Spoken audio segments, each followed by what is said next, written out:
Welcome to The Explainer. Today, we are diving into something that is honestly a real game changer for public schools in the Philippines. We're unpacking DepEd Order No. 007, Series of 2024.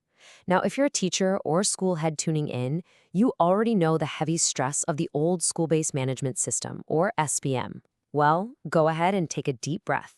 This new policy is a massive, and I mean massive, shift away from stressful compliance. We're finally moving toward genuine learner-centered growth. Let's get right into it. Let's just be real for a second. If you were working under those old 2012 SBM guidelines, yeah, you remember the frustration. We see you.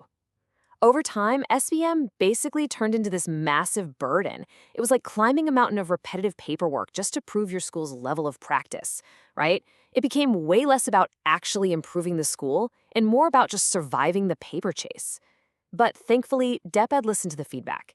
The revised 2024 SBM completely flips the script.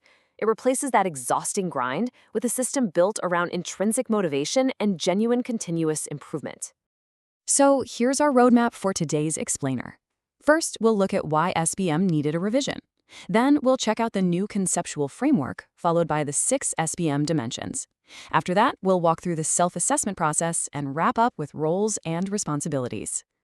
All right, Section 1, Why Revise SBM? Let's talk about addressing those implementation gaps.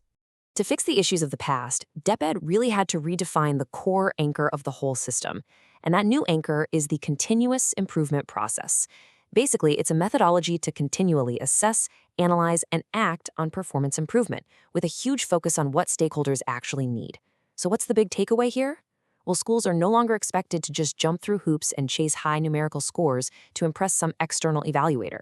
Instead, it's all about self-reflection and real, from-the-inside-out self-management. And guys, this brings us to what is literally the biggest sigh of relief for teachers across the entire country. We can officially say goodbye to the dreaded MOVs, the means of verification. Yes, you heard that right. The new policy explicitly states that you do not need to attach massive binders of printed photos and attendance sheets just to prove a level of practice anymore. That is totally gone. It's completely replaced by a straightforward, sensible self-assessment checklist.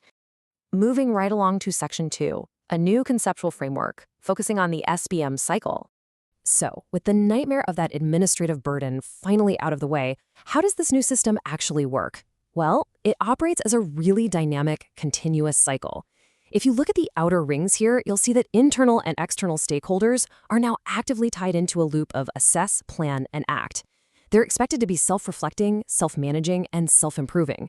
It's no longer just a top-down mandate, it's a genuine community-driven effort. It's like a giant puzzle where everyone holds a vital piece. And sitting right in the middle of that framework, the literal heartbeat of the whole SBM, is the holistically developed Filipino learner. Every single assessment, every action plan, it's all designed to equip them with 21st century skills. And of course, all of this is deeply grounded in the core values of Makadiyos, Makatao, Makakalikasan, and Makabansa. Nurturing this learner is the entire reason this SBM machinery even exists in the first place. Which brings us to Section 3, the 6 SBM dimensions, or the key areas for improvement. So, how do we systematically upgrade our schools to support these learners? We do it by collaboratively evaluating 6 specific arenas. We've got curriculum and teaching to ensure inclusive learning, right alongside the learning environment to build safe spaces. Then there's leadership plus governance and accountability, which are absolutely crucial for transparency. And finally, we focus on human resource and team development, as well as finance and resource management. Basically, these 6 dimensions are where your continuous improvement hits the ground running. Okay, so how are we actually measuring these dimensions? Instead of the old, super stressful numerical scoring system, schools are now going to evaluate their practices using 4 descriptive degrees. You have always manifested, frequently manifested, rarely manifested, and not yet manifested. It's a much more qualitative, honest approach, don't you think? It lets schools use the checklist to actually build their strategic plans, rather than constantly agonizing over whether they passed or failed an arbitrary grade. Let's look at Section 4, the self-assessment process and the new cycle. Now, you might be wondering, how do we actually squeeze this new checklist into the academic year without it disrupting everything? Well, DepEd provided a super practical calendar for this. The cycle maps perfectly onto the normal school year, broken down into 3 phases: self-reflect, self-manage, and self-improve. It's embedded straight into your everyday operations, so it feels like a natural rhythm of the school, not some scary external audit. Let's break that calendar down into 3 easy steps. Step 1, you undergo this self-assessment using your checklist during the 4th grading period. Step 2, over the vacation months, you integrate those results into your strategic or implementation plan. And step 3, from the 1st to the 3rd grading periods of the new year, you just implement that continuous improvement plan. Oh, and here's the absolute best part. During the implementation phase, the school's division office gives targeted technical assistance specifically timed so your classes are absolutely not disrupted. How great is that? All right, our final stop, Section 5, Roles and Responsibilities and Accountability. For a decentralized system like this to actually work, we absolutely need strong guardrails. And I really want to draw your attention to this. It's one of the most powerful statements in the whole policy. The function of the school head as the SPM focal person shall not be delegated nor reassigned, especially to any teaching personnel. Wow, that is huge. The school head literally must take full accountability. This mandate is specifically designed to protect teachers, ensuring that you are in the classroom to teach and not getting crushed by the administrative weight of SPM. Now, if all of this feels like a monumental change, honestly, don't panic. DepEd has set up a 3-year transitory period. You literally have 3 full years to familiarize yourself with these new guidelines and start developing your alignment plans.